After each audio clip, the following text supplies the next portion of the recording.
when I was at my gym back home in Silicon Valley, and I had not been out with my trans status yet, and I was comfortable. I had friends at my gym. It was a smaller gym. You know, we're talking over 10 years ago. You know how gyms were back then.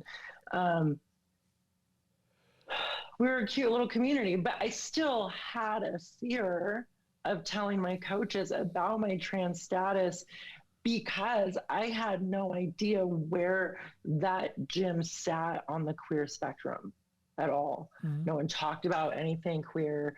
No one talked about gay pride. No one held pride events. You know, the community didn't rally to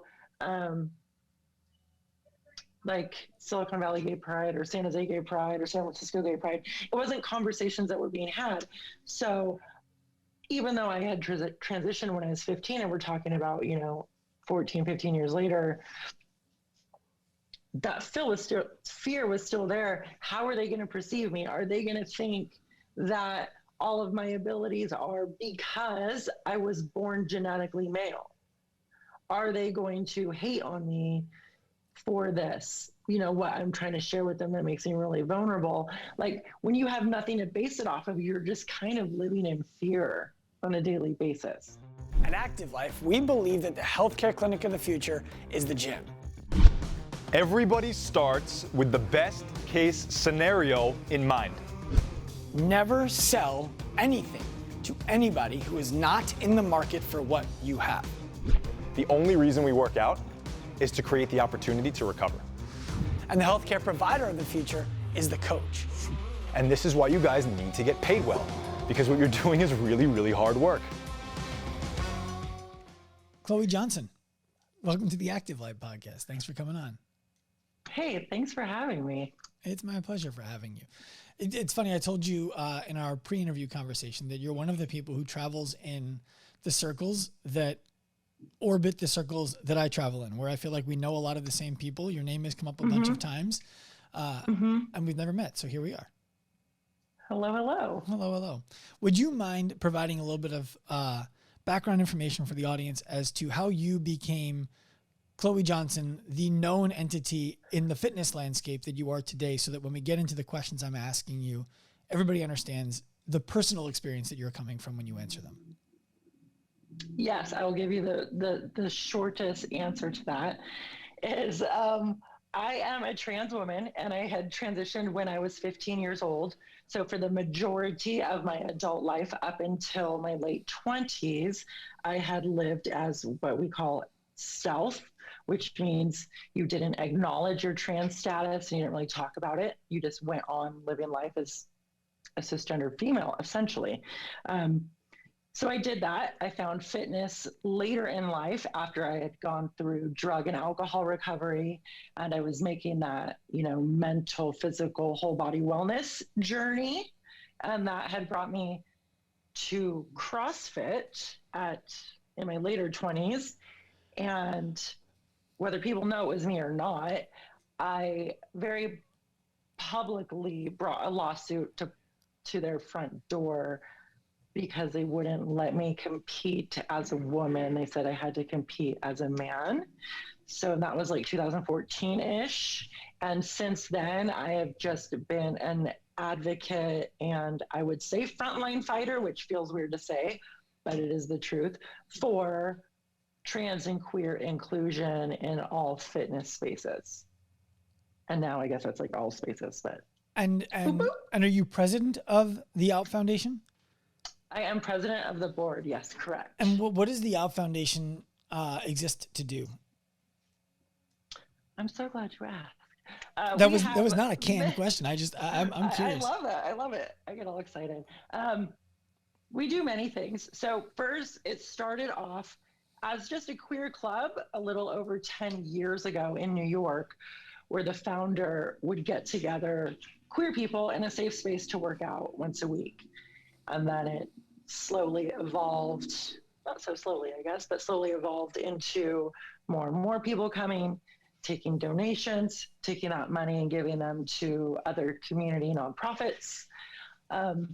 And it turned into this whole initiative, which it used to be called Outwad, and I think a lot of people still call it Outwad. But now, after what is it, our blank year of 2019, we know, all the things went down in 2019 and 2020. So we rebranded to Out Athletics to encompass all things, because we're not just in the CrossFit space anymore. And we do a lot. We educate people on what it means to have queer people in fitness spaces. We help facilitate breaking down the barriers for queer people getting into fitness spaces. And over this last year, we have moved into health and like full body health and wellness. So doctors, mental health, we got grants for our athletes, which we also sponsor athletes, to get 3 months of, why am I drawing a blank? Talk therapy. Cool. Yeah, I mean, I could talk about the foundation for a while. You said a bunch of things that, frankly, I would love to discuss with you. I don't know that I want to discuss all of them with you on this show, because for the context of the show, they're tangential to what I want to be able to accomplish today, which is help people understand and myself understand. I have a lot of questions about what does it even mean to create a safe space for a queer person to work out? Don't you just open a gym and treat people like people? And I know that there's a lot to talk about around that, and that's what I want to focus on. I do want to touch on the lawsuit for a moment, because you brought it up. How did the lawsuit end up? Well, funny you should ask. I can't tell you. Really? Yeah. All right. Well, I guess that means we all know there was some compromise somewhere. And that's essentially could not go on any longer and had to. Right. I get it. I understand. You don't hope someone else picked up the torch and carried on the fight. So I understand. Oh man, if we were at a coffee shop together, we could have a really interesting conversation. Yeah, we would be here all day and we'd be high on coffee, but we would be having interesting conversation around transgenderism in sport, female transgender competing against female transgender. I have so many questions and so much interest in discussing that with somebody, just not on this forum. I want to discuss the gym on here. Cute. So talk to me about what that means, a safe space to work out. Because when I think about walking into a gym, I am aware that if there is anybody in the world who is going to feel comfortable walking into a gym anywhere, it's me. I'm a white guy with a background in exercise science, a decade of gym ownership, and I've worked with professional athletes in my clinic. So I'm not intimidated to walk into any gym. I don't feel uncomfortable in any gym. And I don't know how much of that is because of any of those factors. So I'm curious as to what the experience is like for somebody who is not any of those things walking into a gym. It's a big answer, right? Because you have to try and take into account everyone. And if you are not a presenting masculine figure, specifically a white masculine figure, there's so many aspects of the gym that can be very intimidating, especially just walking in the door. As queer people, we are not typically socially accepted in a lot of places. That's why, like in San Francisco, you'll find the Castro and, West LA or West Hollywood. Queer people tend to gather together. And I don't know if that's like safety in numbers or what, but most gym spaces are geared towards men, right? Or people that know what they're doing. And a lot of people walking into the gym don't know what they're doing. So I have two questions for you on the answer that you just gave. The first question is, how is it different for somebody who is queer? Because I'm going to stay just on the topic of you. We don't need to talk about how it's different for a black person, how it's different for anybody else. How is it different for a queer person than it would be for somebody who is straight? What is different when they're greeted there? I'm going to speak for myself because through my lived experience, I don't like to generalize for other people. That's all I want. That's all I would ask. Yeah, and then to take into account, like I said in the beginning, I did transition when I was 15, so I have no life experience really as a male. 15, you're still a child, essentially, right? So all of my adult life has been as a trans woman. Did you transition surgically at 15?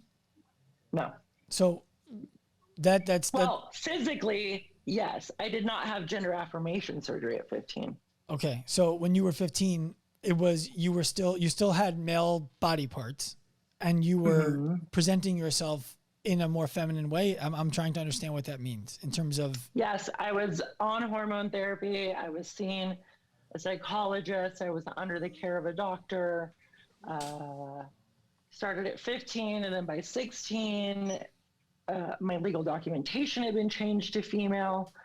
So I was female as far as the government and everyone else was concerned. Okay. But still a trans woman. Okay. And so how did that change? I mean, you can't speak for what it was like for a straight man to walk into a gym who was 21 years old, but you can speak for what it was like for a transgender woman to walk into a gym when you were 20 years old. What was that like? Let's just start there instead of telling me what it was like compared to. Yeah, it was a very intimidating experience. First, you're trying to navigate your own body, right? And then you're coming into this space that's primarily male dominated, and you don't know how someone is going to accept your truth. So immediately you're kind of just blocked off, or I would felt blocked off. And this was in my mid 20s when I started working out. Because you don't want to be judged, right? You just want this person, if you have a personal trainer, to help you because that's their job, not to judge you on your personal life experiences. There isn't a lot of queer representation, outward queer representation in gyms. CrossFit spaces, I'll talk about, we'll have a lot of affiliate flags or the American flag or, the rogue flag, but you don't necessarily see a queer flag anywhere, right? So you don't know how you're going to be perceived in this somewhat intimate space, because CrossFit gyms tend to be smaller size classes, right? 10 to 30 people. Yeah. So how much do you think of what you're talking about here is this is a legitimate concern that when you walk into any gym, it's likely that you're going to be judged for the way that you appear or for the way that you identify, as compared to everywhere else that you've been, that's what you're getting. And so the expectation is walking into the gym, that's what you're going to get also. And I'm asking because when I owned a gym, 3 of them, we never flew a pride flag. We had plenty of different sexual orientations come through the gym. No trans, straightforward. We had no trans come through, but we had straight, we had gay, we had all different. I guess just those 2 that I can think of. So not all different, but those 2 that I knew of come into the gym, and I don't believe, although I could be wrong, that anybody felt as though they were unwelcome. Where are you? Where are you located? Well, that's what I was going to ask next. Is, am I living in a bubble in Long Island? You could be. So it is also geographical. Let me start over. It is also geographical. On our website of the Out Foundation, we have an inclusion map, which are gyms that have been verified as inclusive all over the country, to let people know that, like, if you're in Oklahoma, this is an inclusive gym you can go to. So it is situational, right? And a lot of people can feel discriminated against and hear discrimination while they're working out, depending on where they are. Reno, I'm in Reno, for example, not the most open-minded place there is, but when I back home in Silicon Valley, I didn't feel much prejudice at all. But here, it's a little bit different. Okay. So what I'm hearing you say there is it could be anywhere. It's more likely to be in some places than it is in other places. And based on where I have grown up and where I have frequented, it's less likely that I would be exposed to what it is that you're talking about on a regular basis. It could be. And if I could back up like 2 minutes. Yeah. When we talk about trans people, say trans person or trans woman or trans man. Okay. Don't just say like trans or trans. Just correct. No, I appreciate it. I'm writing it down. Verbiage. And you had said no trans, I'll say no trans people had to come into your gym. But we should all be aware as human beings, no trans people that you know of, right? Because for me, like I had said earlier, until I was in my late 30s, I lived under the radar. I didn't talk about it. And a lot of my friends, like CrossFit friends, didn't know. They actually didn't even know until there was like the public outing. Mm-hmm. So we do come across trans people in our everyday life. We just don't always know about it. That's interesting. So if I, as a gym owner, I'm only going to use my own personal experience because I'm not going to project that everybody else does things the same way or thinks the same way. If I, as a gym owner, treated every person who walked in the gym as a gym member and said, what brought you in today? And they told me, and then we designed what we thought was the best experience for the thing that they told us brought them in on a regular basis. What, if anything, am I missing as far as my responsibility to make sure that I'm welcoming to somebody who is a transgender person? And did I get it right that time? I tried writing down. Yes, nailed it. You nailed it. You nailed it. It was great. So like I had said earlier about the flag, right? We might just think it's a flag, but it is a symbol to a person that they will be comfortable or allowed to speak to the host, the gym owner, the coach. That signifies that it's a safe space. Okay. So depending if you're non-binary, transgender, or anywhere like on that spectrum, body mechanics can be a little bit different for you, and what you can do with a barbell, a wall ball, anything can be different for you depending on where you are in your transition. How? I'm so glad you asked. So a trans man, maybe that hasn't had top surgery, will have to wear a thing called a binder. So if a trans man has breast tissue, they essentially gauze themselves down. I mean, there's different devices, like you can wear a really, really, really tight sports bra. But what they do is they essentially bind themselves around to get their chest as flat as possible, right? So you could have an A cup, you could have a D cup, but you're still trying to compress all that. So when that is all compressed down around you and held really tight, it affects your upper body mobility, and it also affects your breathing because you're bound down. Mm-hmm. So if that person isn't comfortable with their coaches or the owner to tell them their situation, that's something already that gym owner doesn't know, or that coach doesn't know about that person, that can affect their health while working out. How does one of the things that we would ask gym owners we work with and coaches we work with to do is, before you put somebody into a class, make sure that you put them through a thorough movement assessment to identify what is going to be comfortable, what is going to be uncomfortable, and what is going to be injurious. I would hope that would pick it up if we saw that there was a movement limitation. Now all of a sudden we're asking somebody to do something that they don't have. To what degree is it appropriate for a gym owner to start asking questions around how this affects the way that you are able to move in the gym or the way that you would like to be addressed?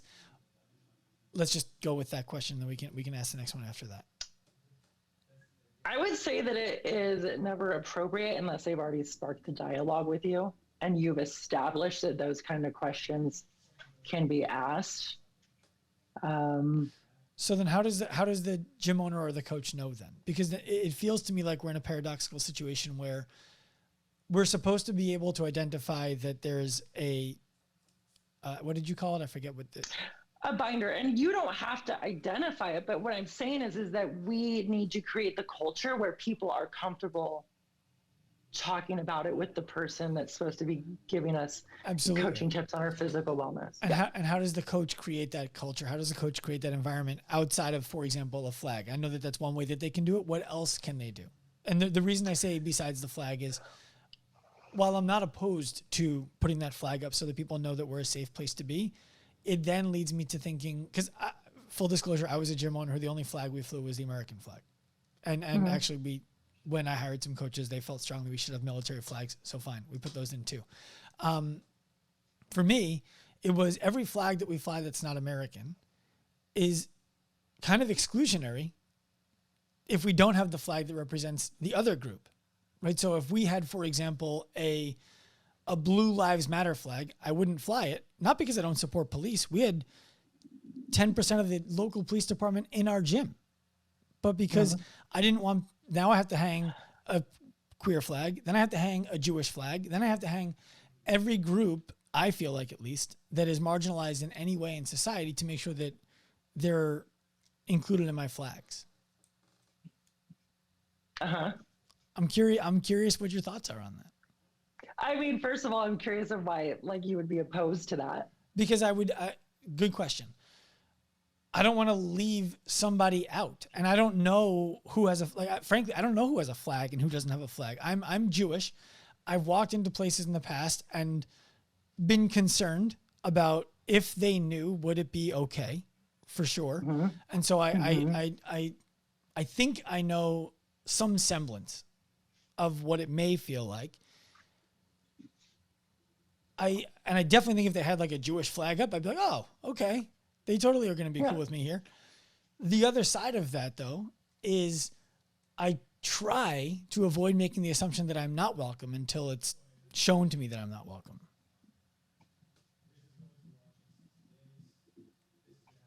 Yes, I understand that, but I would literally just come back with say, why are you opposed to showing inclusion? I wouldn't be. It would be the question of, especially today, I feel like it's difficult. There's a lot of eggshells to walk on where we have to avoid including people the wrong way. And that's difficult. You know, it's okay. So I have to run a checklist. Do I have a flag to include all of the people in the world? I don't know if I missed my XYZ flag. Do we need one of those? And it just becomes another thing to think about in the gym that I would like to think there's another way to provide that inclusive environment. Yeah, okay, so we could start going down that rabbit hole, but I always suggest that a flag or the sticker is the first way to go, just because it's the ultimate of like, hey, you are welcome here. You want to welcome, you are fine showing the flags for, what'd you say, the Army, Marines, what it was? Yeah, the military branches. Right, so if you're fine showing that, I mean, it kind of takes away your argument for 100%. not wanting to hang the other stuff, 100%. right? So yes. So egg on your face kind of for that. I'm just going to say that. But like you're from a marginalized community, right? Marginalized in a different way than the queer community. But history shows that the queer community is not welcome in all spaces. And it's still not welcome in all spaces. So it's just a simple gesture. But when we get into it further, if you're in any kind of functional fitness gym, I'll just generalize there. Most things are binary. Okay. Men's bar, women's bar. Yep. What's the standard men's weight? What's the standard women's weight? A lot of times small gyms only have a single, not even a stall, just a single facility restroom, one women's, one men's, right? But again, binary, even though it's a closed door, no one else can come in. So when we have that kind of a structure, we're showing anyone that wasn't born onto that structure that they need to find a way to fit into one of those things to feel accepted in that gym if we have nothing else to show them that they're accepted in that gym. That's reasonable. So what you're saying there is, for example, we had 2 bathrooms in the gym. This was a total, I believe, success to what you're describing by accident. Because we had 200 members in 2 bathrooms, we just had 2 bathrooms. It wasn't, this is the men's room and this is the ladies' room. It was, if you got to piss before the class, pick an open toilet and do it. Right. And then get back in here. What we were not thinking about, how do we make sure this is inclusive for all genders and all sexual preferences? That was not in our thought pattern, but that's what you're describing as being one of the ways that it can be demonstrated that this is a safe place for people to come. 100%. And then what do bigger gyms do about things like their locker rooms, for example? And I would love to provide some color before you answer. They typically will have men's locker rooms and women's locker rooms. And I've had surface level discussions with people who frankly don't have any more experience being a transgender person than I do, which is none, about the conflict that exists for people who are not transgender people with there being no, how do I describe it? With there being people who are able to go into either locker room who were not, I guess, completely like had their surgeries. I don't know what the right way to say it is, but I think you know where I'm going with it. It's the discomfort that people may have with, I think more so a transgender woman being in the woman's bathroom who has not gone through transgender surgery or reassignment surgery.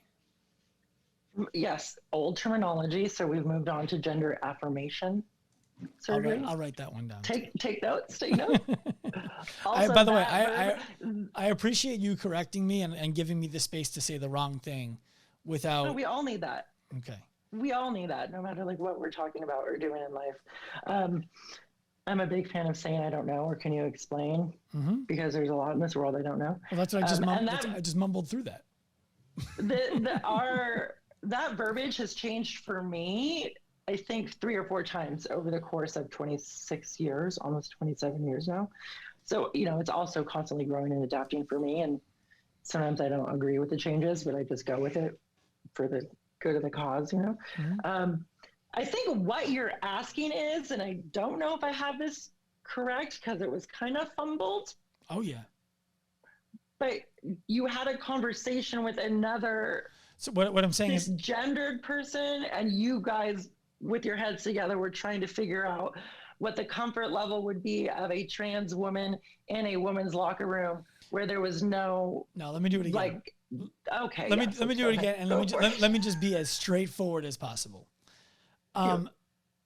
What is the level of appropriateness of a transgender woman who still has a penis being in the women's locker room naked in a gym? How does a gym handle that situation?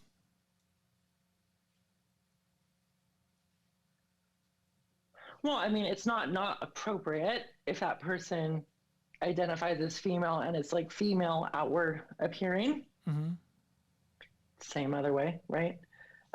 You're asking what the gym can do to make that person more comfortable, or you're asking it's both. If that person's going to be comfortable. It's how can the gym serve the full mission of what it's trying to do, which is make the gym inclusive for that person and comfortable for the people who are not that person at the same time, without saying you need to develop a more mature mindset around how this goes.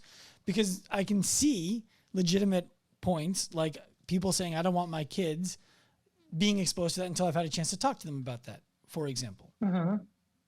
Then talk to your kids about it. Right. At what age? Whatever age you start talking to your children about real life stuff. You tell your kids not to take candy from strangers and get into people's cars, and you expect them to comprehend that, right? I mean, these are just conversations we should have. Why is it off topic?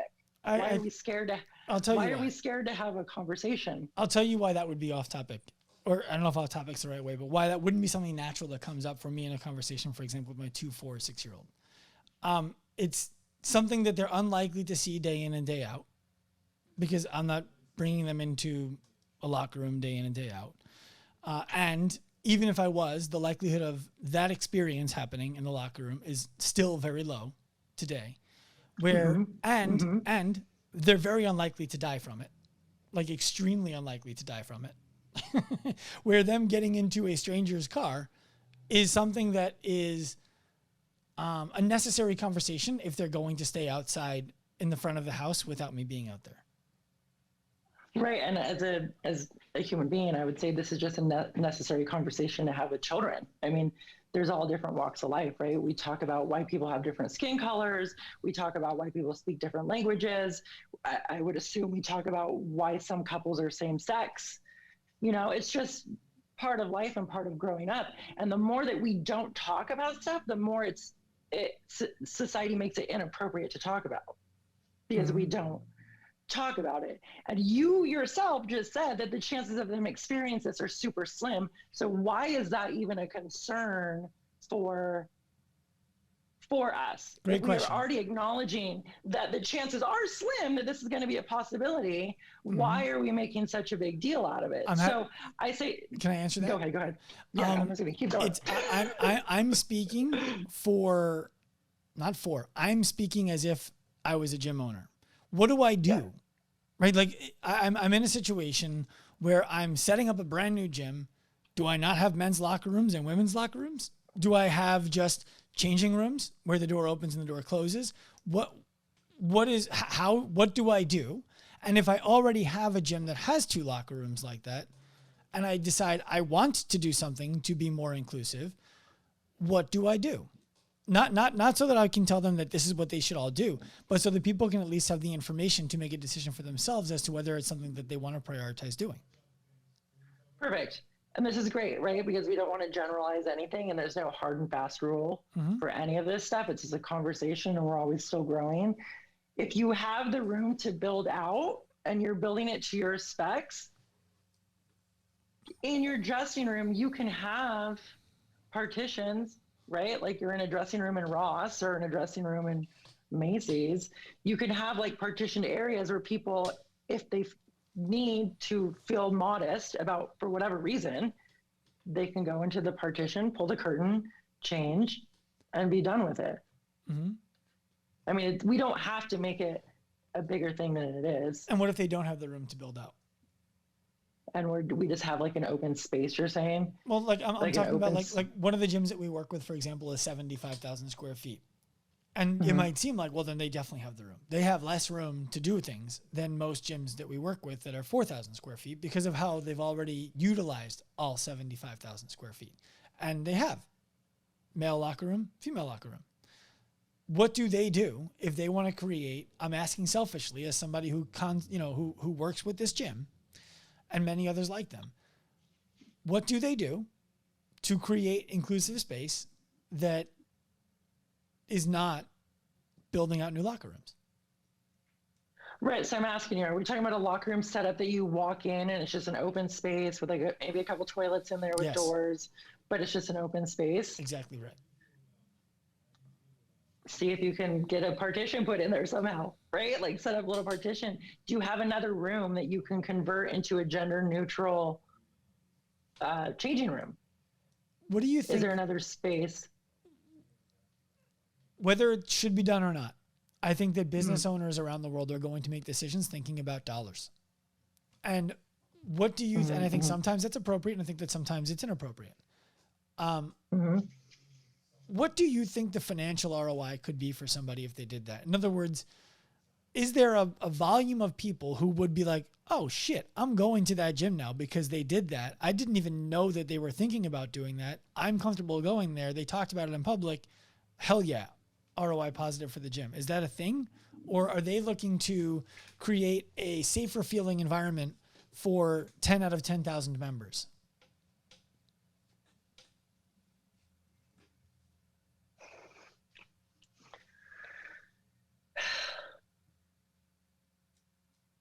I mean, I'm always going to default to say, why the hell not be inclusive, right? Why don't you just build an inclusive space? But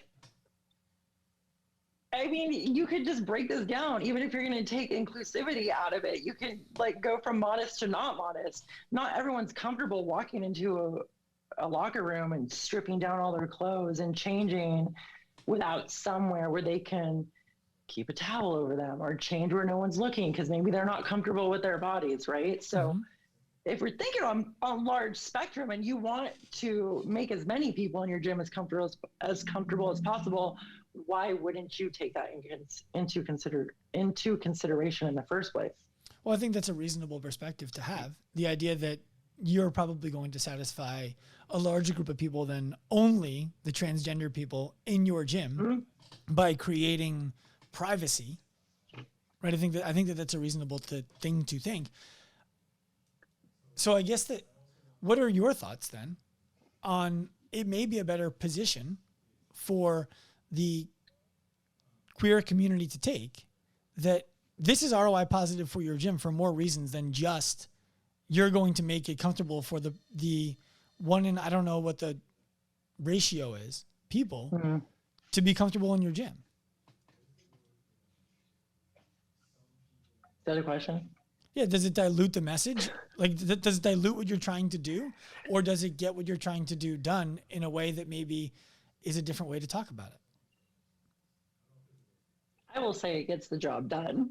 Mm-hmm. It gets the job done. I mean, maybe not to the same point, but I do understand that not every gym has the financial capability to change things around or even the space, right? So we're always just trying to put our heads together with spaces and people that are willing to change their spaces to come up with the best solution that they have. Mm-hmm. You know, there's not like a hard yes or no answer for this. There isn't.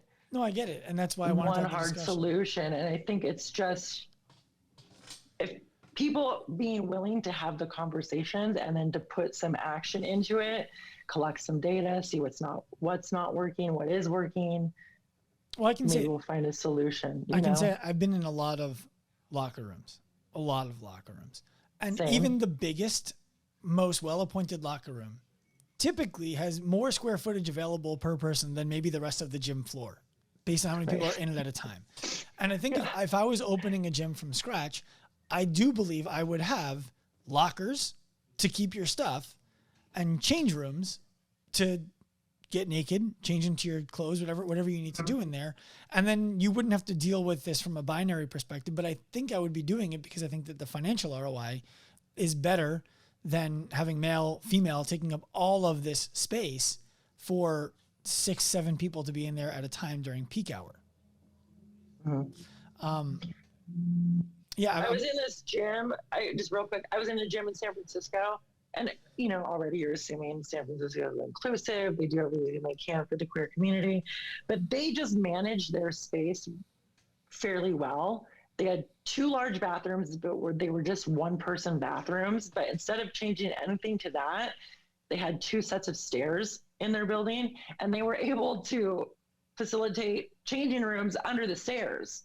So they just made, genderless changing rooms under the stairs, and everyone uses them. Mm-hmm.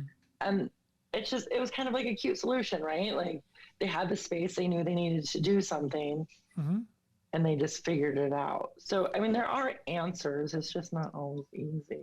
No, I think but I appreciate you having the discussion with me about it, because it's one of those things where when you're running a business, economics does come into it. And I think that Always. it would be nice if everybody had enough money to be like, I'm just going to be the best fucking person in the world, and I'm going to do everything for everybody as much as I can. That would be amazing if we could all do that. Wouldn't it? Yes. I think that my personal opinion, and I'm happy to have you tell me that I'm crazy, is that if we want to be able to help a community that feels minimized, or I don't know what the right word is. I lost it there for a second. To feel more marginalized. Thank you.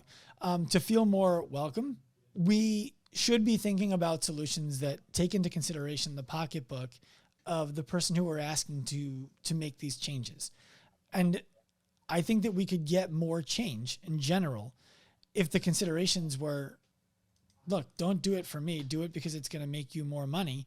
And by the way, it's also going to work for me.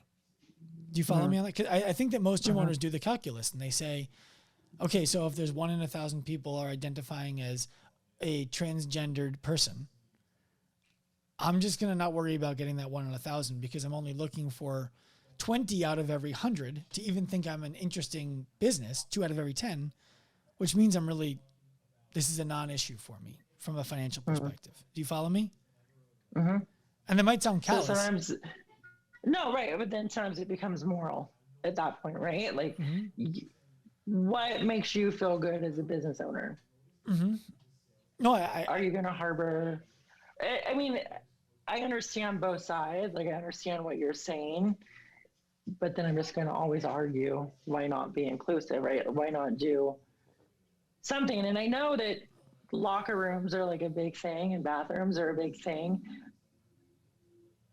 But I will tell you from my own personal experience, like pre-op and post-op, I was never worried about anyone else in the dressing room. I was worried about me or in the locker room, whatever the situation, right? And I was trying to minimize my own discomfort. I would just use the bathroom and like shut the door if I had to change, right? I would just shut the door and change in the stall, right? So we could make bigger stalls. But there's more you can do in your gym just besides the locker room. And I know, Like I don't what? know. But I was saying earlier about like the gendered bars, the gendered equipment. When I first started in CrossFit, our gym didn't have 35-pound bars. So we all used 45-pound bars. Can I give some context to people who don't necessarily go to a CrossFit gym, what you're talking about? Yes, please do it. So if you walk into a CrossFit gym, typically there's going to be a workout written on the board, and there's going to be what's called an RX, which is a recommended or prescribed weight for men and for women, rep scheme for men, and for women, typically they're the same. And there's going to be equipment, barbells especially, where they are a little bit thicker in diameter for men, and they're 45 pounds, and a little bit thinner in diameter for women, and they're typically 33 pounds. And the difference there is when you run a workout, typically women go grab the women's bars and men go grab the men's bars. And now we're talking about something that people understand. Thank you. Thank you. Thank you. Yeah. So when we're creating that binary space, like I said earlier, you're essentially forcing people to go one direction or the other. But when I started, we only had the 45-pound bar. So I learned to do everything on the 45-pound bar. And I still use the 45-pound bar for deadlifting and squatting because the math is easier. Let's be real, that 2 pounds, Yeah. not having to do 33. Do you have 1 pound plates floating around anywhere? Most people don't. I do to even it out because I'm like a cuckoo nut in my head about that kind of stuff. And then also the recommended weights, right? I understand, but I still disagree. I don't think that it should be binary as into male and female. I think there should just be a spectrum on the board, or low and high. Well, Go I think somewhere in between. this is something that I think when I was a gym owner, I made a mistake on. And when I was a gym owner, we always had the RX weight. And we did always have a men's weight and a women's weight. And as I've started consulting with gyms after I got out of my own, I've come to realize that I actually believe that having a recommended weight is something that leads people to injury, leads people to overextending themselves, and leads people to feeling as though they are less than if they can't do it. It kind of reminds me of the movie Dazed and Confused when Matthew McConaughey is like, you got any weed? Never saw it. No? Oh, well, I like the weed, but I never saw the movie. there's a famous line where he's like, it'd be a whole lot cooler if you did. And that's how I always think about when it's like, oh, can you do pull-ups? No. And it's like, okay, the coach then says, well, you can modify like this. But what they're really thinking is, it'll be a whole lot cooler if you could. And that's what the person is thinking. I can see that. So what I find interesting there is I do think that there's a place for the weight and for a men's weight and for a women's weight when it's in competition, men against men, women against women, and there need to be standards for competition. I think when you bring that into the gym, it leads to a change in what we're actually trying to achieve. And I don't see a reason to not just have, here are various barbells, grab what you please, use a weight that feels like an RPE of 7 out of 10. As a reminder, here's what 7 out of 10 means. Right.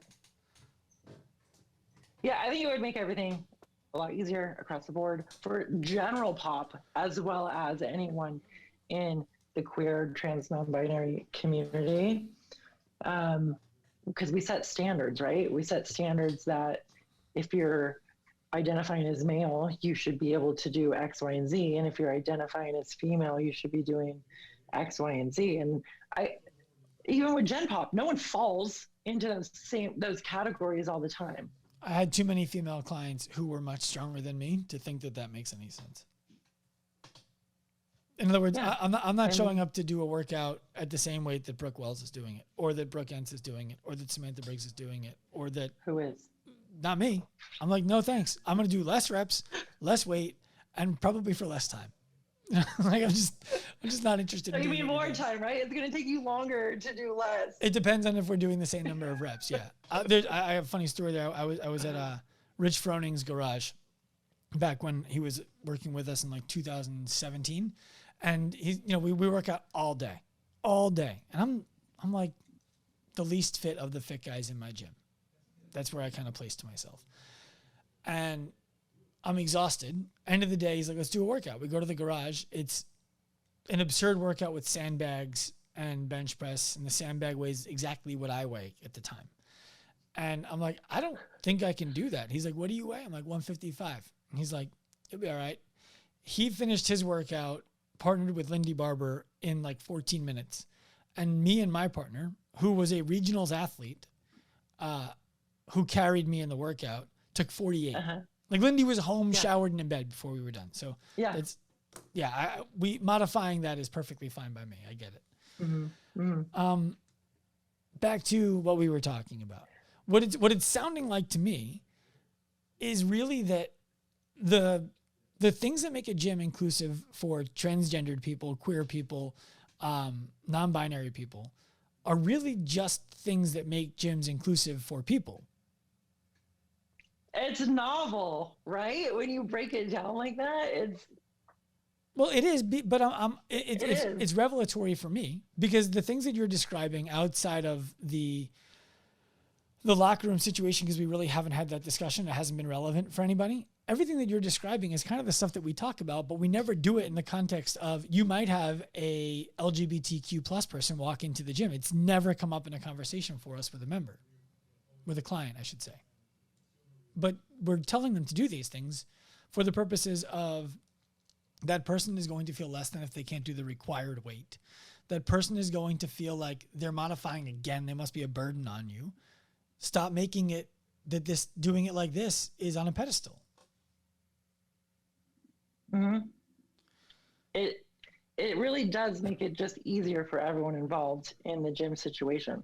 So then when it comes to last week, I believe when this comes out, it will have been last week, we had Athena Perez on the podcast. I don't know if you know who Athena Perez is, but she speaks about how to make gyms more inclusive for large-bodied people. The idea that the way that you would put them through an assessment should be different. The way that you would ask them questions on their intake would be different, but maybe should be the way you ask everybody questions on their intake. It's not, so are you here to lose weight? It's, what brought you into the gym today? Right? And so it was very similar in that it just made it inclusive for everybody. And my question to you around that, I guess, becomes, how does a gym market itself in such a way that, looking at it from the outside in, because I know that typically it's not park in the lot, walk up to the door, is there a flag, is there a sticker, I can go in. It's you decide before. How does a gym market itself in a way that lets you know that you're welcome? You mean like online? Yes. You just say it. You have a freaking pride flag somewhere on your website, and under the contact us form, you make a statement about inclusivity. If your mission statement is on your website, have something about all body inclusivity. Okay. On your website. I mean, it's that easy, right? You just have to change your verbiage as if people are really willing to make those changes for their business. Do you think this applies for online businesses also? I'm thinking about our website right now. I'm thinking about it selfishly. We don't have anywhere on it that we're inclusive of all genders and all sexual preferences and all races and all body sizes. Frankly, because I never thought that it was necessary. Right? If I'm being honest, I never thought it was necessary to say it. I felt like it was, why would you assume I'm not? Do you... I don't know what your online business entails exactly, but do you have anything, do you have forms, like weekly check-ins? Is there stuff that's designated just for men and just for women? Is there questions that talk about a women's ovulation cycle? Anything like that? Do you have anything like that in your business model?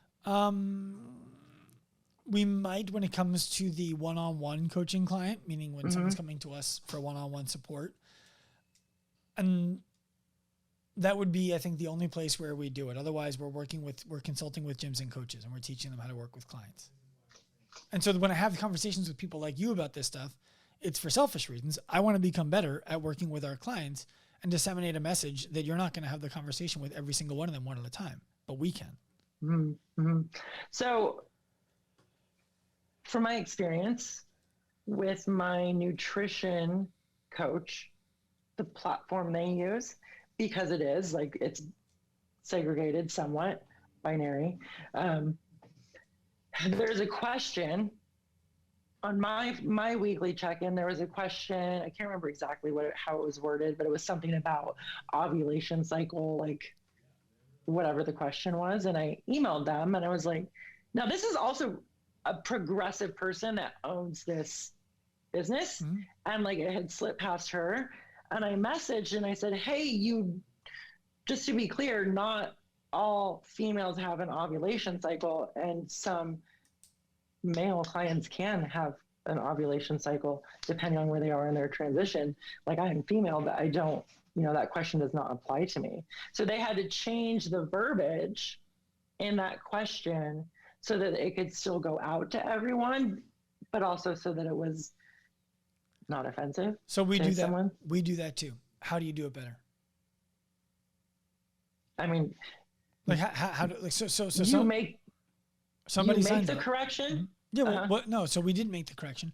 We would ask a new member who identifies as female about how, if their menstrual cycle affects anything about the way that they work out, the way that they eat, the way that they sleep, the way that they feel, because we want to take into consideration making sure that we manage the way that they train around the way that their body is changing day to day.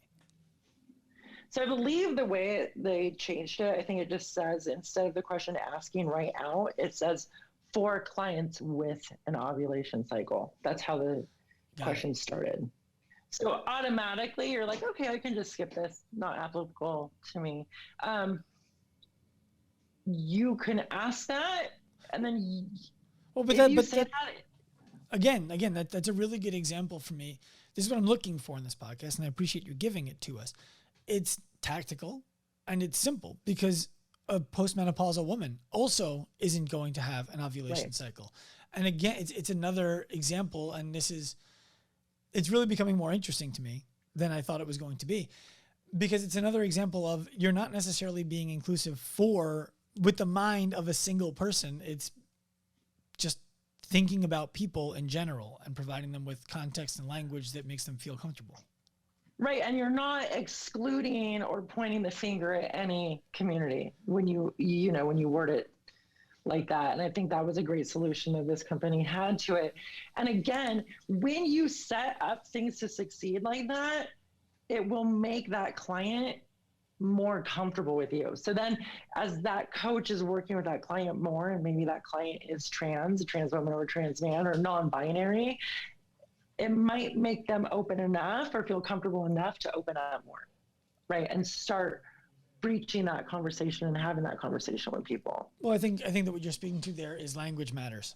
And mm-hmm. if somebody is used to and expecting a certain type of language because it's what they've gotten in the past, and then they show up at your place and they see a different kind of language, which isn't necessarily overt, it's just very thoughtful, they would potentially be more comfortable to bring up conversation points that they wouldn't bring up if they didn't see that language. It's a welcome sign. Just like a flag. Just like a flag. Again, do you like how I keep bringing it back there? But let's go to the flag again, because my concern with the flag really becomes, it's not about including people. It's about, if I hang 10 flags for 10 different communities, am I leaving out the 11th who also has a flag that I don't even know about, which is potentially just as big of a community as the other ones that I hung? Yeah, that's my concern. And you're right when you say, but you had the military flags. You're right. Mm-hmm. That was something that at the time as a business owner, I wasn't strong enough to say, we don't need to hang these. And not because I'm opposed to the military at all, because the American flag should say all of that. That speaks for everybody who walks into this gym who is a citizen of this country or who's living in this country. That's the only flag that we need. I didn't have that as a gym owner when I was there. And that's an error in my ways. I'm talking about if I owned a gym now again, I would hang an American flag, and I don't know that I would hang any other ones. Yeah, I mean, that's your own personal struggle, then. I just, that is a symbol. I understand what you're saying, like 54%. I understand it. I'll like, I take comprehend 54%. what you're saying. I comprehend what you're saying, but do I agree with it? No, because you're having the conversation. We're having an open dialogue about inclusivity and how we can be more inclusive to people. And it is just the easiest answer. And you don't have to, hang a 5x7 flag. It can be a 6x1, a 6x12 sticker somewhere, but that like everyone's going to see, or like on the front door. And if you don't want to put it on the front door, why are you not wanting to put it on the front door? Do you have fears that your gym is going to suffer repercussions because you are putting a pride flag on your front door? You are. Great. Now think about that community and think about how that community has to navigate life without knowing where they're walking into. I think and if they're going to be included in that space. I think all of that is reasonable. I would answer that. My answer to that last question would be no. I'm not worried about that at all. What I would be worried about is why not our flag? And then my answer would have to be, bring it. No problem. And I would, if I was going to hang flags, again, what I would do is I would have a wall in the gym. This is what I would do if I owned a micro gym where I was hanging flags. I would have a wall in the gym, and I would hang all the flags that I knew I wanted to make sure that I was being inclusive of on the wall. I would post about this wall on my social media and say, if your flag isn't represented on this wall and you want it to be, let us know and we will put your flag on this wall. Because that's the only way I would know to do it. I just don't know if it's something I would want to have to think about all the time, where I could just do it other ways. I guess that's what I'm saying. It's not that I'm opposed to the flag. It's that my concern would be the exclusion of people whose flag I didn't hang once I did decide to hang flags. Active lifers, I have good news for the fitness professionals out there. If you are ready to build a rock solid coaching and training practice, the best place to start is in the Active Life Seminar. Hosted live and online, you're going to learn our signature 9-point movement assessment system, rules for training and programming with pain, and how to make sales feel natural, and so much more. Check out the link in the show notes for more information. Yeah, I understand this, but again, I know. I'm dropping it down to 49% now. Okay, fine. This is such a bigger conversation than flags and stickers and bathrooms and, how we call our barbells, men and women's. But these are just help me get to the bigger conversation. Help me get to things that we're talking about. Help me get to the bigger conversation is like, gender doesn't need to be binary. And why do we put so much pressure on the binary system? I think because it's the thing that my answer to you, if that's not a rhetorical question. It was rhetorical, okay. So go ahead and answer. Okay, fine. It's no longer rhetorical. Is because speaking only genetically, we do have two different codes. And that if you simplify it all the way down to that, genetic coding, we can say this is different than this. Now, as far as identity goes, frankly, I don't have enough experience. I don't have enough knowledge. I haven't had enough conversations to make an educated opinion about it. And that's why I'm having conversations with people like you.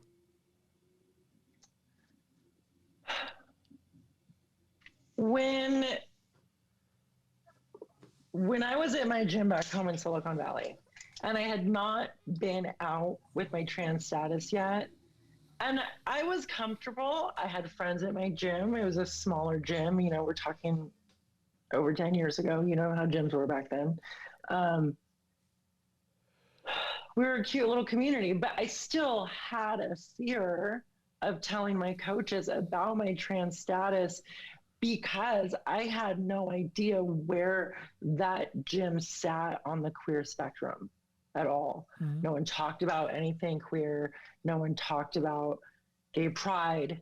No one held pride events. You know, the community didn't rally to like Silicon Valley Gay Pride or San Jose Gay Pride or San Francisco Gay Pride. It wasn't conversations that were being had. So even though I had transitioned when I was 15, and we're talking about, 14, 15 years later, that fear was still there. How are they going to perceive me? Are they going to think that all of my abilities are because I was born genetically male? Are they going to hate on me for this? What I'm trying to share with them that makes me really vulnerable. Like, when you have nothing to base it off of, you're just kind of living in fear on a daily basis. Mm-hmm. So that's why I just throw out the easy things about host an event, let people know that you support the queer community, put a sticker somewhere, put a flag somewhere, take away all gender to your equipment, because we know that people love to gender equipment in the CrossFit community. And if you're the gym that doesn't do that, it's probably going to spark a conversation about why you don't do that. And then you get to go down that rabbit hole and explain to people how open and diverse you are and how accepting you are of all genders and anyone on the gender spectrum. Mm-hmm. I think I will say, while I agree, it's a good idea to do that, I think that you take for granted a little bit your ability to market a conversation. Because I think that it would bring up those conversations, and where for somebody like you and probably somebody like me, we're very comfortable in that conflict, in a little bit of that chaos, and taking it to a grander scale and saying, this is why we had this conversation. Please feel free to draw your own conclusions about this conversation. Here was the intent behind mine. Here was the intent behind theirs. And now all of a sudden it's a flag for people to know, not to bring back flags. It's a flag for people to know this is a place where we feel this way. I think for a lot of people that could be a lot of conflict that they don't necessarily want to deal with. Which people? We're not talking about the queer people now. We're talking about all people, because I think that there are queer people who don't like conflict either. And that's why, like you said, I think most people don't like conflict. I know. I agree with you. And that's what I'm speaking to. I think that what you're talking about, that conversation right there, I'll be, look, for a long time, the CrossFit community is not Jewish heavy. And I'm not Orthodox Jewish. I don't wear a yarmulke. I don't necessarily, no one would know. What's that? So I love me a man in a yarmulke. I'll get one for you. So we can take my bar mitzvah photos back up and you can let me know, right? I definitely had concern for a while, for no reason other than my own beliefs, my own concerns, that if people knew I was Jewish, they wouldn't necessarily want to work with me. And that wasn't because anybody ever treated me wrong in the community.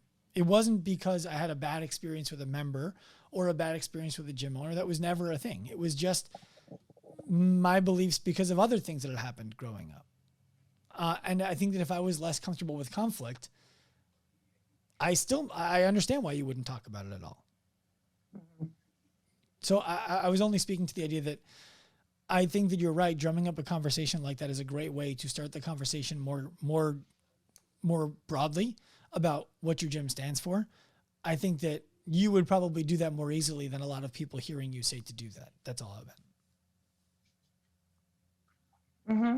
I can see that. I mean, I wasn't always this comfortable. Like, I've definitely grown into that, and I'm sure you've grown into it as well. Mm-hmm. Well, once the cat gets out of the bag, it's like the cat's out of the bag, and it's a cat, right? So you either learn to love cats or I'm the wrong animal, or you don't. Right. Mm-hmm.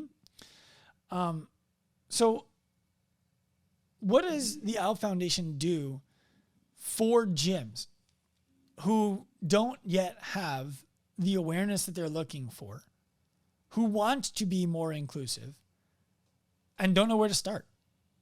Because that to me is, I really think that that's where this conversation would be most valuable to go, because people can listen to it and then the conversation's gone, and they need a resource if they are interested. I'm going to our website right now because I don't want to tell people to go to the wrong tab. We in 2000, when did Corona happen? That was all of 20, Yeah, right? 20. Okay, sorry. It's okay. It all blends together. In 2019, before all of that hit, we actually did a nationwide tour, and it was called Don't Be an Asshole Tour. And we went to gyms that wanted us. So gyms invited us to come in, and we had a panel of queer people that spoke to the gym, and the gym invited members, coaches, anyone from the community that wanted to come to listen. And we talked about inclusivity in fitness spaces and what it means to be inclusive, and verbiage to use and verbiage not to use. And we went as far as to look at their spaces and make suggestions on things that they could do, like locker rooms that we spent 20 minutes talking about, right? Yes. It's a big deal to a lot of people.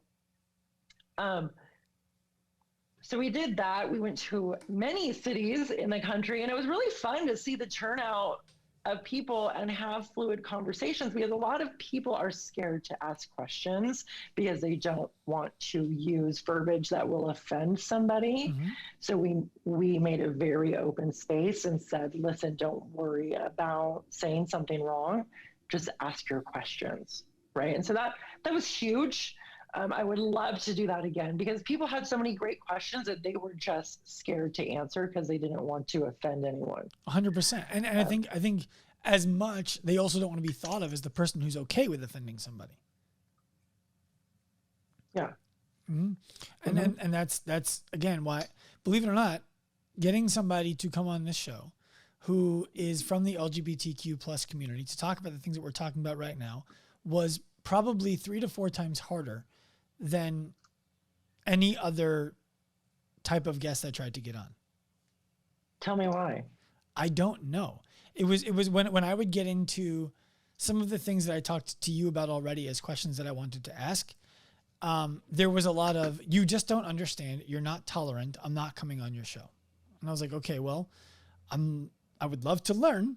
That was the point, but I guess it's not going to be with this person. And that happened a lot. Yeah, I can see that. I guess I'm just not that type of person. For example, this doesn't really apply, but not that I agree with Trump supporters, but sometimes it's interesting to have conversations with people with drastically different views than me. Mm-hmm. So I can just kind of see where they're coming from. You know, I know I'm not going to change their mind, but it's nice to have a knowledge base of where someone else is coming from, because I don't think that way. So conversations that can be difficult, conversations that can make me sweat, make me get red in the face, which has happened a couple of times during this conversation. I like that kind of stuff, because I think that's where you get the most character, you get the most honesty out of people, and you really get to see or hear those interactions when people have to really think to try and explain to someone that doesn't want to hear what they have to say. Well, and I think you said something interesting about changing people's minds, and I think that most often minds aren't going to change in one conversation anyway. It's the idea that a seed gets planted, and then perhaps that seed continues to get researched and looked at, and it grows. And then all of a sudden, it could be weeks, months, years later, the idea, the thought, the belief has evolved to be something totally different.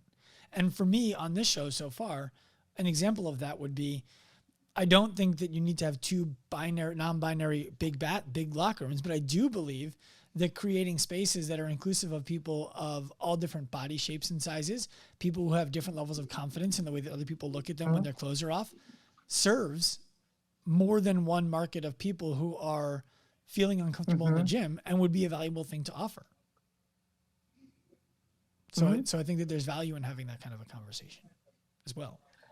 You know, and there's if you want to get down into it, you know, a lot of people will say dude and bro. And if you have coaches that say dude and bro a lot, that can get uncomfortable for someone that might not be out in their trans status, because they don't know. It can feel like a personal attack, say if they're a trans woman, And they can feel like, oh, wait a minute, is this person calling me out? Are they doing this just to poke at me? so so this is a good example that I would love to go into a little bit. We often refer to people, different people on our staff have different lexicon that they use when they speak to a group. You know, okay, people, okay, guys, all right, everybody, whatever the terminology that comes out of their mouth is. And we've thought about making that uniform and decided against it because we didn't want people to have to think too hard about things that would, let me backtrack about thinking too hard. We wanted to make sure that people who present are able to present as naturally as they can with the training that they've gotten while they evolve their language at the same time, instead of immediately eliminating words that are generally not offensive and dilute the rest of the presentation for fear of making mistakes. And we've gotten somebody who said, you know, you say guys a lot and I'm not a guy. And I toyed with it because I'm like, well, this person's right. I mean, they're not a guy and we're saying guys. The meaning of the word guy isn't, we're not thinking of it from a binary perspective. It's just, hey, group of people that we're referring to as guys. And so I go back and forth on that. And I'm interested in your take. I mean, it's such a simple change. Hey, gang. We live in a male-dominant society, and it just further shows you that, like, guys is what you refer to as a male. Why are you referring to a group of people as guys? Why? That's a reasonable question. Because it was just a natural term that was used when someone grew up, most likely. But I was during the pandemic, you know, most of the gyms closed, and we had a gym at the hospital, and I had started, I had very limited capacity. I had some health stuff going on, so I was going to the hospital gym just to get like some cardio in and stuff. But there was one worker there that always called me dude, but he would refer to other people by their name, but he said dude to me all the time. And I am not. Did he know your name? No, I'm not uneducated. So I figured it's because he didn't know my name, but he didn't have to call me dude. He could simply ask my name. And so this went on for about a month. And after a month, I was kind of fed up with it. And I just stopped him and I said, hey, do you call me dude because you think I'm a man? And he said, no, I just call everyone dude. And I said, no, you don't, because you don't call Mary Ellen and you don't call Beth dude, you call them by their name. And he said, you know, he had some excuse that he's, you know, a hippie from back in the day and he just calls everyone dude and da-da-da-da-da. And I said, okay, well, we're in a professional setting. So your job is to know the people that you're talking to. So you should know my name. And I am a trans woman, and it's super offensive that you keep calling me dude and you're not taking the time to get to know my name. And obviously he was bothered by it because I had called him out on something and I made him uncomfortable and he didn't want to be uncomfortable. And I had a backup for all of his remarks when he was trying to argue to prove to me that he should be saying whatever he wanted to say. And I kept correcting him, right? Not everyone feels comfortable doing that. I feel most people are not comfortable doing that. Most people would feel more comfortable ending their membership and going somewhere else where they're not being called dude or being made to feel uncomfortable. So now we circle back to that revenue thing that you come back to, right? That we were talking about earlier. Would you rather just create a space where people feel comfortable, or possibly drive people out because of a single word being used that could easily be changed? Totally. I think the situation that you just described is unique in that, and not to say that it's rare, it's unique, and to say that if somebody in the room, which did happen, said, hey, please don't refer to me as guys, we stopped doing it that day because we knew that it was making somebody uncomfortable. And so you make a good point that we just don't need to do it at all. In that person's situation, I would ask you, your first instinct there was, are you calling me dude because I look like a guy? Is that something that you believe is possible, your projection of what you believe people are thinking, or because of your experiences in the past, or Do you think that it's because he thought you looked like a guy? No, I'm very confident in the way I look, and I know that I'm feminine, and I know that no one's calling me out, but it's the most direct way to the question. Are you saying this because you think I'm a man? You're using male indicator for me, so why are you doing that? That's what I was calling out. It wasn't anything about the way I look. And like I said, a lot of people aren't going to be comfortable saying that, especially a trans person might not be comfortable saying that depending on where they are in their transition. And maybe they are comfortable. It's just something that doesn't need to be said. Well, I think I think you did a reasonable thing by saying, hey, you can call me Chloe. That's my name. It would be great if you would just call me Chloe, because you call her Mary Alice and you call her whatever her name is. Just call me Chloe. That would be great. I'd rather you do that. I don't think there's anything unreasonable about that. And I can certainly see, it's unfortunate, but I definitely see people get their back up against the wall. Like, well, I didn't do anything wrong. I call everybody dude. And except for those two people who are right there, who you call by their name all the time. If he called them dude also, would you have taken offense to it? I still would have made my same point. I would have said exactly what I said. I just wouldn't have been able to use them as an example. You know, I did my research. I let this go on for a month. I collected data. I listened. I paid attention. You know, and regardless if he's an old hippie dude and that's just what he likes to say, you're being paid to provide a service, right? I am essentially paying for your position. Part of my fees go to your position at this place. It makes me uncomfortable. I'm not going to give you my money if you are making me uncomfortable. So I'm going to have that conversation. And if you or the people above you don't want to address that, then I know this isn't a safe place. Then I know this is a place that doesn't care about diversity or inclusion, and I need to go elsewhere. And essentially that's what I did. Well, so I had a conversation with a friend of mine who said to me, you know, basically I've been talking a lot lately about large-bodied people in gyms for the reason that it's just, it's simple to me. It makes sense to me. It's simple to me to be able to explain it. I've been around it my whole life. And I understand very simply how my errors were when I was in it and how I can speak from the mistakes that I've made in the past to help other people not make the same ones. I don't have the same experience around LGBTQ plus communities, and so I can't speak about it in the same way. And we've talked about, she has said to me, would you call somebody by whatever pronoun they're supposed to be? And my answer was, yeah, of course. Once they told me I want to be, like, I actually go by this, I would do my best to refer to them as whatever it is that they told me they want to be referred to as. I think that it's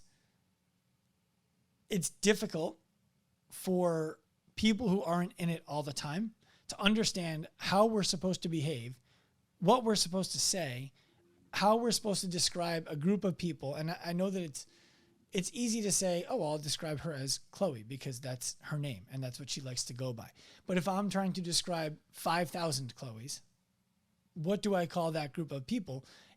It's the sexiest group of people you've ever seen in your whole life. That's a long thing to say every time I bring it up. It's a lot of words. You know what I'm saying though? It becomes. No, I don't know what you're saying actually, because I was cracking myself up. That's okay. Yeah, what are you talking about when you're? Who are you generalizing? When the trans community? The queer community? Frankly, I don't even know. I don't know what the difference is between a queer, a trans, a non-binary. I don't know what the difference is. I have no idea. You never asked me that in the beginning of the podcast, which maybe you should have asked me all that. I could have been like, let's break this down. I guess I could have. I didn't think it was important in terms of where I wanted this conversation to go to get that level of knowledge on it. But here we are. What's the difference? I still wanted to back up. What were you trying to get at when you said 5,000 Chloes? Well, because when you're asking questions about a type of person, a group of people, you can say the wrong word in trying to get the right information with the exact appropriate intent and be thought of as somebody who is ignorant or somebody who is intolerant or somebody who's not looking to learn, when it's exactly the opposite. We're just lacking the knowledge. Right. And I will say that for me personally, I try not to chastise people that I know are educating themselves and I know that are trying, because we all make mistakes.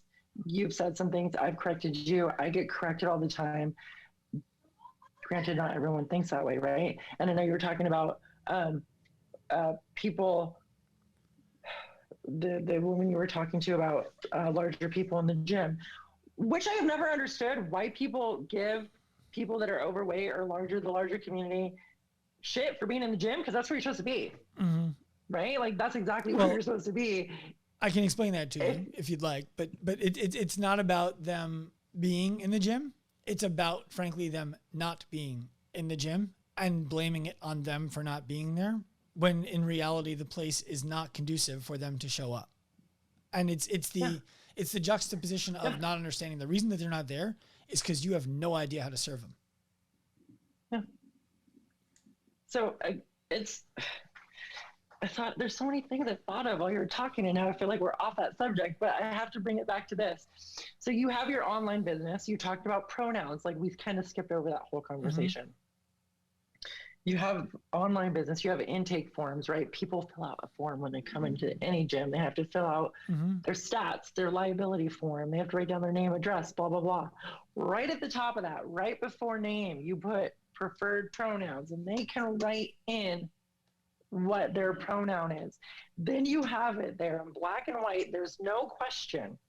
If someone writes they, them, then you know from the top down, all of your coaches know that that person is they, them, or she, her, or he, him. So how much leniency is there for, and by the way, that's a great tactical tip. It's the same thing Athena said about the weight. She's like, you don't need to break out a scale and have them prove it. Just write weight. Just write it down. And then it's done. I know. Yep. But, and so that's, again, simple.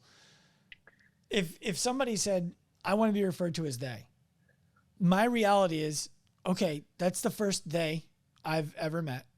And I'm probably going to fuck this up a few times, despite my best efforts. How much leniency does somebody get in not knowing? I wouldn't even know how to use they in a sentence. I mean, obviously I could figure it out. You do. I do. You need to rethink what you just said. I do. I'll back it up. I'll back it up. Using it. You've been using it. Let me back it up. I'm going to back it up a few seconds here. I would likely make the mistake often in the beginning when I would say something like, oh yeah, John and Mary, he and she were doing this and this, and then they about the third person instead of he. It's not in the grammar that we learned growing up. So it doesn't. I'm interrupting you. Back it up. You already gave yourself leniency to make the mistake. No, I'm not giving myself leniency. You did. You said it. You said that you would not get it right. You said that you would mess it up. Because I'm a realist. Don't think that way. They say that they prefer they, them. Thank you for letting me know that you prefer they, them. I will use they, them when I refer to you. So right there, you just said it 2 sets of times, right? It was very clear because you acknowledged, you told them what they were going to do or what you were going to do. You have to actively practice. You just actively practice. And you will slip up. Don't make a big deal out of it. If you slip up, you correct yourself and you move on. Because making a big deal out of it you will be trying to make yourself feel better, but you're going to make that person probably feel real uncomfortable. I remember the moment. Tell me about it. Yeah. The moment that I realized, oh shit, the words I use matter. I was in Manhattan in 2005, getting my official personal training certification. And I was staying with my cousin, who is a gay man. And there was this really hot chick I can say that, right? In my hot chick? Yes. I mean, you're not talking about me. I would have figured you were talking about me. No. In my class. And she came out of the club that we were going into. And I said to my cousin, I'm like, did you see the guy she was with? I'm like, he like looks so gay. I'm like, fuck. I just said that in a derogatory way to my cousin who is gay. And I never realized that it was the wrong thing to say. And that was the first time that I ever realized that is not appropriate. And I apologized to him, and he gave me the latitude, and I've never used that word in that way again. Similarly speaking, growing up, retarded was a word that I would use for something that was just dumb or something that didn't make any sense. I married a special ed teacher. When we started dating in college, it was like, oh, that's how I get myself kicked in the balls. I'm going to not do that anymore. That's inappropriate. So I'm with you. It would be something that I certainly could learn, something that I certainly could get good at. It just, I'm a realist, and it wouldn't happen the first time. That's all I'm speaking to. As a human being, I just feel like you're setting yourself up to not succeed by making that statement. If you were just had some gumption behind it and said, I'm going to get this right, you might surprise yourself. You're right. For an example for me is my friend Kiana. She is Black. And I said something. Chucky? I had said a phrase. Yes. Okay. Yes. I had said something, and she said, that's not appropriate to say. And I said, okay, this is what I meant by it. And she said, okay, it's still not appropriate to say. This is what you could have said. And I'm comfortable having the conversation. So I said, all right, so go down that rabbit hole so I can kind of get it. And she explained it, and I was very, very upfront. And I said, I don't fully understand what you're saying, but what I do know is that you said that it was not appropriate for me to say that. So I will not say that anymore. And I stopped saying it. And I was actually doing a podcast with another cisgender white man, and he said the thing that she told me not to say. And I was able to share that with him, right? But for me, my process that worked was I asked, we discussed, I acknowledged, and then I made a commitment that I wasn't going to say it. It's just like making a commitment that you're not going to pick up a fucking cigarette if you're quitting smoking. You're right. It's not unreasonable. And what I would add to that is, I think it's refreshing every time that somebody has the opportunity to make a mistake like you did with Kiana, have her correct you, have you not be offended by getting corrected, ask for clarity, be given the space to be educated on the clarity, and then be able to reconcile in your brain, this is how I'm supposed to do it. And let me be clear, in that moment, I was taken aback. I got real red, started sweating. Like, why did I say it? Like, how did I not know that I shouldn't say that? Like, am I not educated because I don't know this? Like, all of those emotions went through my head, but I stopped myself from feeling attacked, because it's not my place to feel attacked, because I'm feeling someone's correcting me.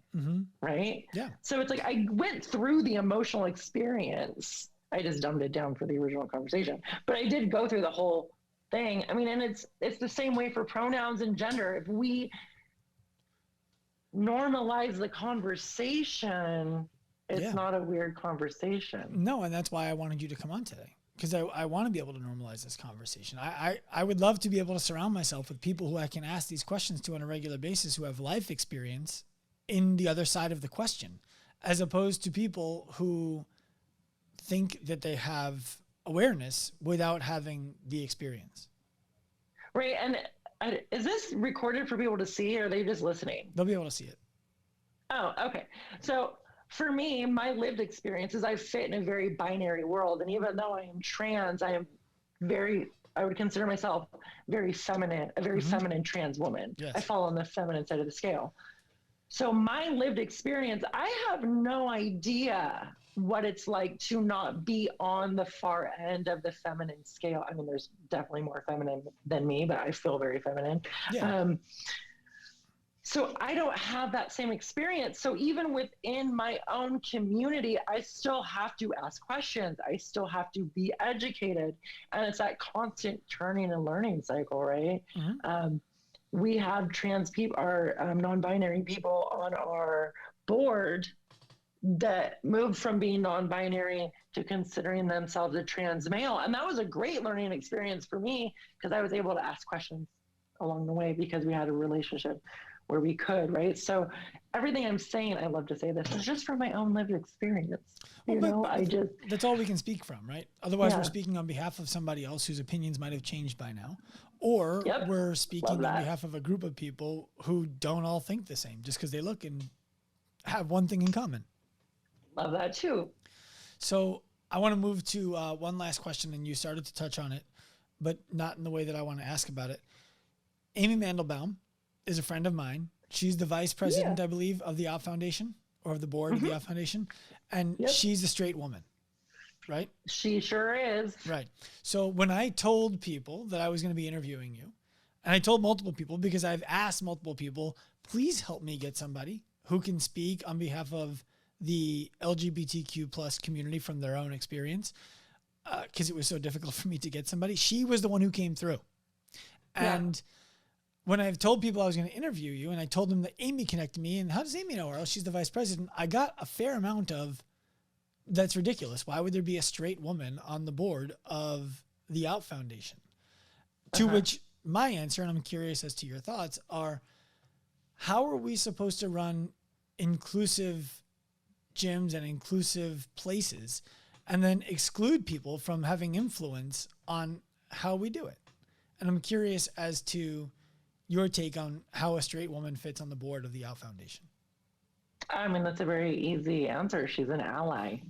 And what allies do to help marginalized communities is they speak out and put things into action, because the marginalized community will not get anywhere without their ally cohorts. Mm-hmm. Can you describe why? Why is that the case? And I'm asking you this because I would like to consider myself an ally to anybody who feels bullied by society, who feels marginalized by any other group, because I would, well, maybe not anybody. I'm not going to stand up for, terrorist organizations, but you follow what I'm describing there.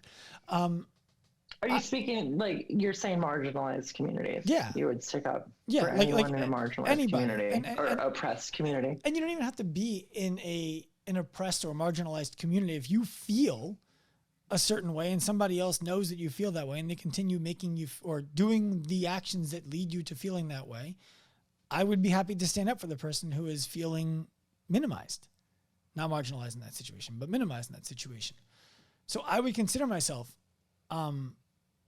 an ally, perhaps less vigilantly than somebody like Amy. And I'm curious as to the importance of the level of vigilance that somebody like myself and other people who feel the way that I do carry themselves. If you consider yourself an ally, you have to put stuff into action. I mean, that's what I was saying. It's being an ally is an action word.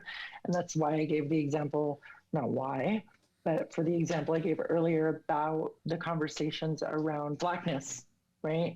Or someone using the word ratchet and me as a white person explaining now to another white person why you can't use the word ratchet, why it's inappropriate, and go back.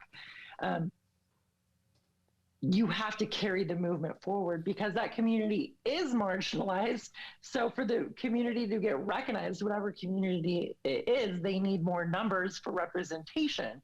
And since they are marginalized, they are generally smaller. So we need all of those allies to make us bigger, to make our voices louder. So what you're describing then would be that my responsibility, if I want to be considered an ally to the community, would be somebody says, oh, that trans person would be, actually, I learned that's the wrong way to describe somebody. They're not a trans. That's a transgender woman or a transgender man, not a trans.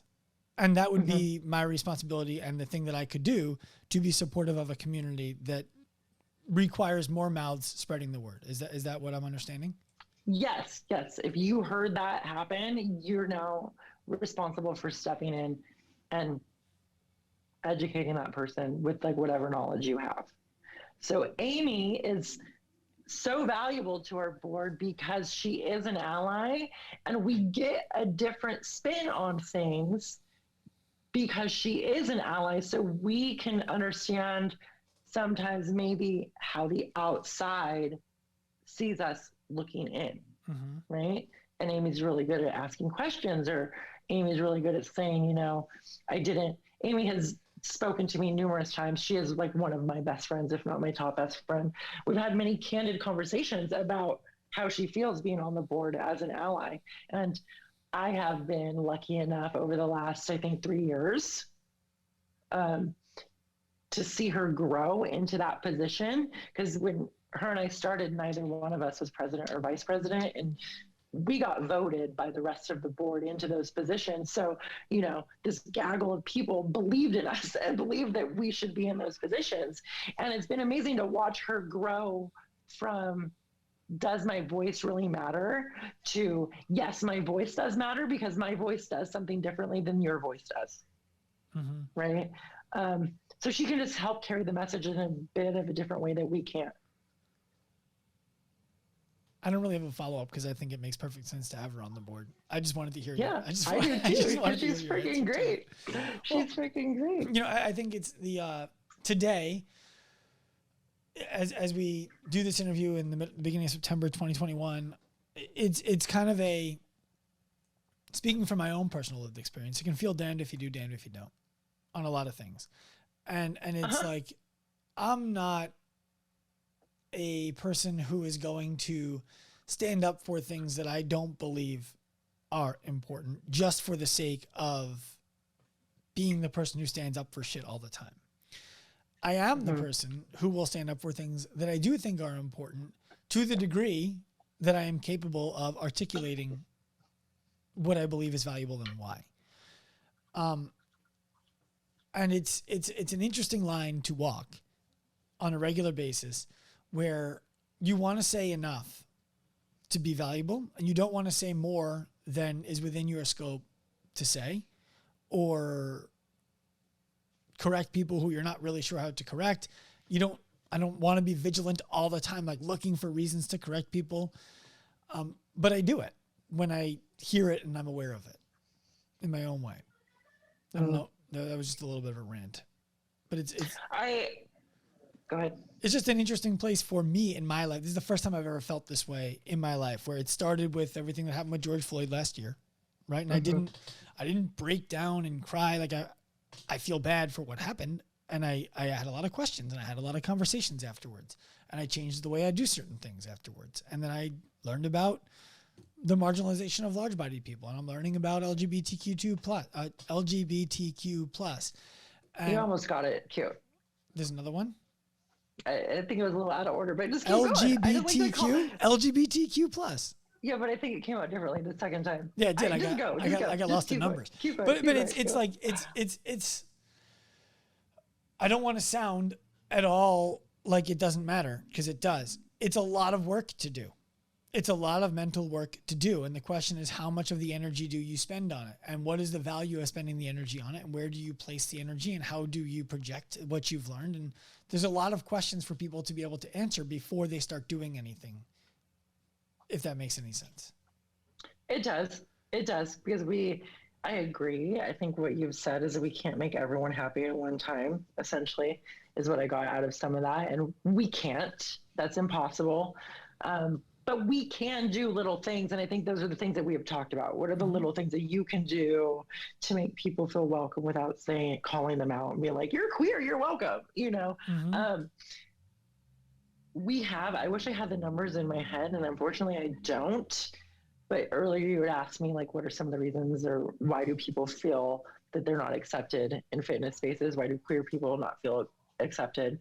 We have some great stats, because we sent out anonymous surveys to our followers and to our athletes, because we have sponsored athletes every year that asked questions about that. And when we get done, I'm going to send that over to you. I don't know if you can maybe put it in a little blurb, but it's pretty interesting stats about how many queer people feel bullied and feel not safe in spaces because of the way people react to them or interact with them, or the things that say to them, or the things they hear people saying about them. You know, if you have a link for that, it would be very easy for us to drop the link for that in the show notes. Yeah. And then we could certainly share a visual of it on our Instagram and stuff like that. I always feel like there's a question to every answer, and we could go on forever. a simple example I'm talking about is like somebody feels a certain way when they walk into a place. Is that a representation of how the place is acting, or a representation of the person's preconceived notions before they walk in? And there's probably oftentimes some of both. Right? Mm-hmm. So it's stuff like that is always super fascinating to me, to talk to people in depth about where their beliefs come from and why their feelings are what their feelings are. I always find that worth talking about. Yeah, I mean, that's a big rabbit hole, that we can go down. But yeah, and then I can send you the link too for the website, because you would ask like what we do, and we have a whole page on inclusion and all the things we offer, and we have a glossary of terms, so people, the most often used terms, so people can go right to that, click on that word, and see what it means, so that they understand a little bit better. We offer quite a lot. I believe so that. I'll send you that link too. I haven't looked at your page yet. I will. My 2 cents as a non-board member are show people the financial ROI of doing the right thing above morality, and we might get more morality out of people. Okay. Just my thought. Noted. Thanks. Is there anything that I didn't ask you that you think would be valuable to add to this podcast before we wrap it up, Chloe? I don't think so. I feel like we just covered so much.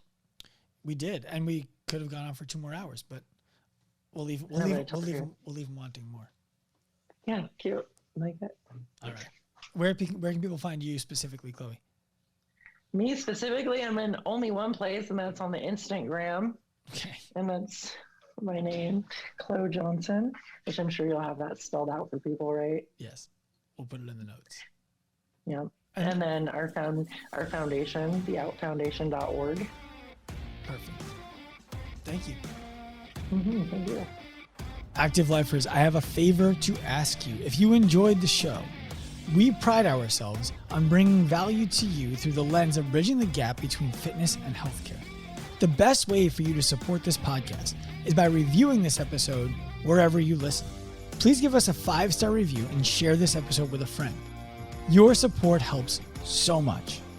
Send a screenshot of your review to us on our Instagram account at ActiveLifeRx. As a thank you, we'll gift you a special PDF with the most common mistakes made when working out and how to correct them.